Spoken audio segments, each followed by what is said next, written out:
నీటిని ఆదా చేయగలిగినాడు. తర్వాత ఆ గేటు అమర్చడం వల్ల తర్వాత కూడా తుంగభద్ర రిజర్వాయరు నిండుకుండలా మారిందనే విషయాన్ని కూడా మీ దృష్టికి తీసుకొస్తున్నాను అధ్యక్ష. ఈ సందర్భంగా నేను ఈ సభ ద్వారా ప్రభుత్వం దృష్టికి తీసుకొచ్చే విషయం ఒకటే, ఈ గేట్ల విషయంలో అనేక ఆరోపణలు వచ్చాయి, తర్వాత అనుమానాలు వ్యక్తమయ్యాయి. కన్నడ తెలుగు పత్రికల్లో టీవీ ఛానల్లో కూడా ఈ డ్యాము భద్రత పైన ఆందోళన వ్యక్తమైంది రైతుల్లో. ఈ నేపథ్యంలో నేషనల్ డ్యామ్ సేఫ్టీ అథారిటీ సభ్యులు బజాజ్ గారి నేతృత్వంలో 3 రాష్ట్రాలకు సంబంధించిన 8 మంది సభ్యులు ఆ తుంగభద్ర రిజర్వాయర్ను పరిశీలించి 33 గేట్లను మార్చాలని ఒక సిఫార్సు చేశారు అధ్యక్ష.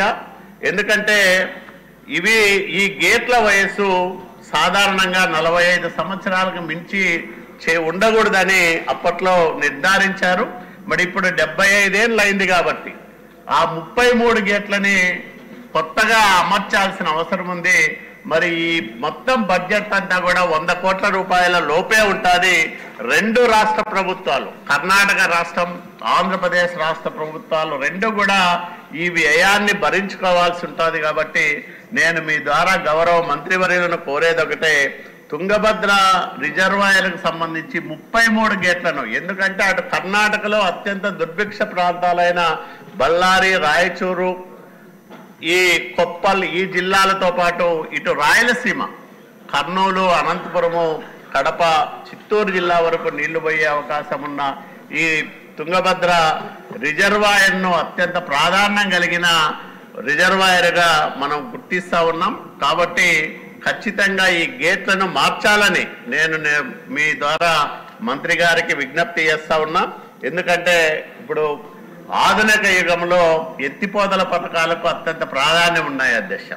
అదే శ్రీశైలం నుంచి ఒక టీఎంసీ నీళ్లు ఎత్తిపోసి అనంతపురం, పెనుగొండ వరకు తీసుకురావాలంటే ఒక టీఎంసీకి 20 కోట్ల రూపాయలు ఖర్చు అవుతుంది.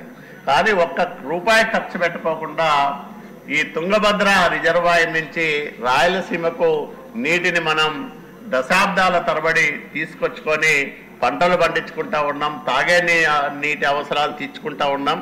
ఇలాంటి సందర్భాల్లో అత్యంత ప్రాధాన్యం కలిగిన తుంగభద్ర రిజర్వాయర్ గేట్లను మార్చాలని, అట్లాగే ఎల్ఎల్సి లోను హెచ్ఎల్సిలోను పెండింగ్ ఉన్న ఆధునిక పనులను కూడా పూర్తి చేయాలని.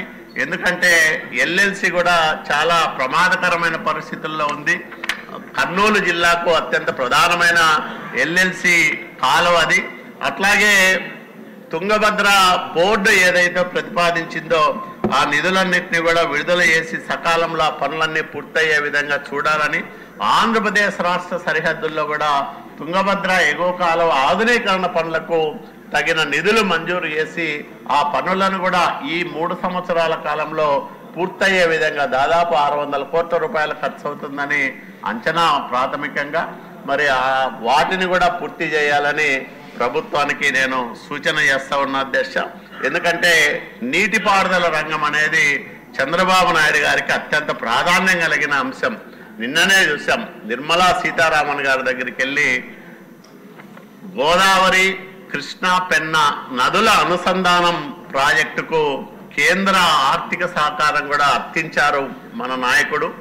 దానివల్ల గోదావరి నుంచి కృష్ణకు ఎత్తిపోసే 80 టీఎంసీల నీటిలో ఎక్కువ నీటిని రాయలసీమ జిల్లాలకు తీసుకురావాలని, అట్లాగే నెల్లూరు జిల్లాకు తీసుకోవాలనేది, నెల్లూరు, ప్రకాశం ఈ 6 జిల్లాలకు కూడా ఎక్కువ నీటిని తీసిపోయి అత్యంత కరువు పీడిత ఈ జిల్లాల్లో హార్టికల్చర్ను డెవలప్ చేయాలని, ప్రతి ఎకరాకు నీళ్ళు ఇవ్వాలనేది చంద్రబాబు నాయుడు గారి సంకల్పం. కాబట్టి ఆయన సంకల్పం నెరవేరే విధంగా కేంద్ర ప్రభుత్వం కూడా సహకరించాలని ఈ సభ ద్వారా, ఎందుకంటే గోదావరి, కృష్ణా, పెన్నా నదుల అనుసంధానం ప్రాజెక్టును జాతీయ ప్రాజెక్టుగా గుర్తించి దానికి తగిన నిధులు విడుదల చేయాలని కూడా ఈ సభ ద్వారా నేను కేంద్ర ప్రభుత్వాన్ని, ప్రధానమంత్రి నరేంద్ర మోడీ గారిని కూడా అభ్యర్థిస్తా ఉన్న అధ్యక్ష.